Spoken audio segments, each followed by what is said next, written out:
He's announced it at last, and not before time. Delighted to hear it, Carter. May one ask who has announced what? If you can't be bothered to turn up for morning chapel, I don't see why I should tell you what you've missed, damned if I do. Carter, you are absolutely right to rebuke me. I feel a great sense of shame. I have no right to know your exciting news. Enlighten now. Neither has Barnaby. Ignorance shall be our punishment.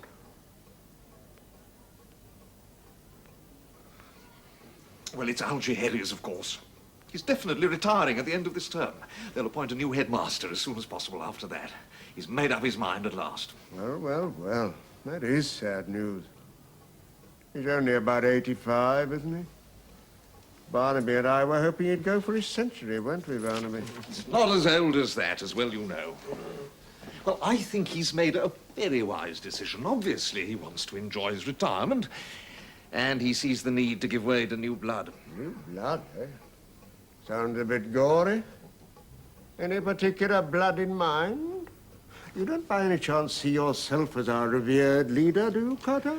Well, I had thought I'd have a crack at it, yes, in point of fact. Something funny about that, Barnaby? No, not at all. You'd, convert us into some sort of military academy, I expect, would you? Don't think that's funny, Barnaby. I'd make changes, of course. I really think he fancies his chances, Barnaby. Well, who else will they choose if they're going to go for an internal appointment? You're the wrong age now. And the wrong temperament.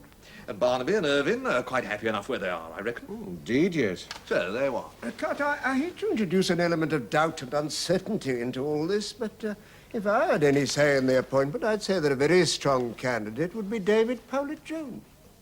PJ, you're mad. Oh, you're sadly wrong there, Carter. Very strongly fancied, isn't he, Barnaby? What? Oh, yes, very.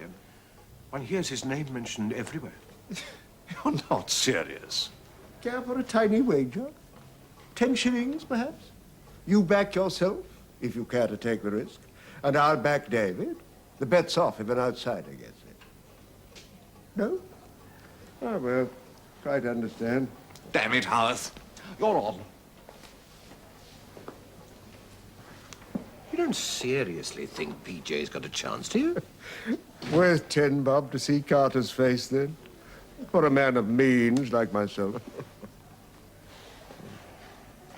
Still, wouldn't it be fun if he did beat Carter to it? I do hope I'm not disturbing you. Oh, no. Any excuse to stop writing. Have some gin. Thanks. I've done rather a silly thing, David. Young Carter was being quite unusually insufferable this morning, and I found myself betting him 10 bob that you'd be the next headmaster of Banfield. Me? Oh, dear, that was silly. I don't suppose you consider giving me a run for my money. Why, I wouldn't want to run against you. Oh, no danger of that. As Carter delicately reminded me, I'm the wrong age for the job. Not that I ever saw myself pontificating from platforms or selling the virtues of this little monastery to tearful mothers and pot-bellied papas. You do make it sound attractive. Strangely enough, I think you could do it. Oh, not in the Herries style, of course, that's unique, but I think the place could do with a bit of youthful enthusiasm, and one prefers the devil, one knows. I'd be quite content to work out my days here with you as head. So, I quite understand. If the whole idea revolts you, I'll just say goodbye to my 10 bob and hope that some outsider pips Carter to the post. My dear fellow, don't give it another thought. You don't really think I got a hope in hell, do you? You've served successfully under Herries. You've got a damn good degree. Unless the governors want a complete change of direction, you must be in with a chance. Yes, but I'm only 31, you know. I see I'm tempting you. Well, let's see. Only 31. Brilliant young man with a sense of tradition. How does that sound? Oh, yes, very convincing. Except I'm not a brilliant young man. I'd say you're the nearest we've got. With a bit of luck, the governors won't be able to tell the difference. You know, I'd love to give Carter a fight for it. Not literally, I hope. Oh, no, not this time. I gather you heard about that ridiculous flare-up I had with him. Oh, we've forgotten all about that. I haven't. I behaved like a complete lunatic. You know, in my languid way, I admire you fellows who manage to get up such a head of steam. Very invigorating. Trick seems to be pointing you in the right direction. The future of Banfield now. Whether it's to be turned into an exam factory or remain a place fit for human beings like you and me. Now that does seem worth getting steamed up about. All right. I'll apply. Splendid. You realize, of course, you're going to have to work for it.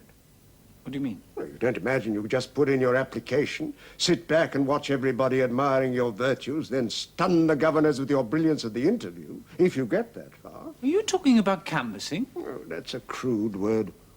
I'd rather not have anything to do with that. You mean you want to hand it to Carter on a plate? What do you think he's doing? Oh, I can well imagine. We know he's got Alderman Blunt in his pocket, and he or Blunt will work on a couple of those sleepy old fence squatters. Will Harris have a say in it? There you are, you see. Not so difficult once you started it. Harris doesn't have a vote, but unofficially he'll have enormous influence. Then in a little while you might find Brigadier Cooper in your corner. Ever since that row over the war memorial, he's thoroughly approved of you. Because he sees you as an arch traditionalist. Mustn't disabuse the poor old chap, must we? You've got it all worked out, haven't you? Bamfield's armchair Machiavelli.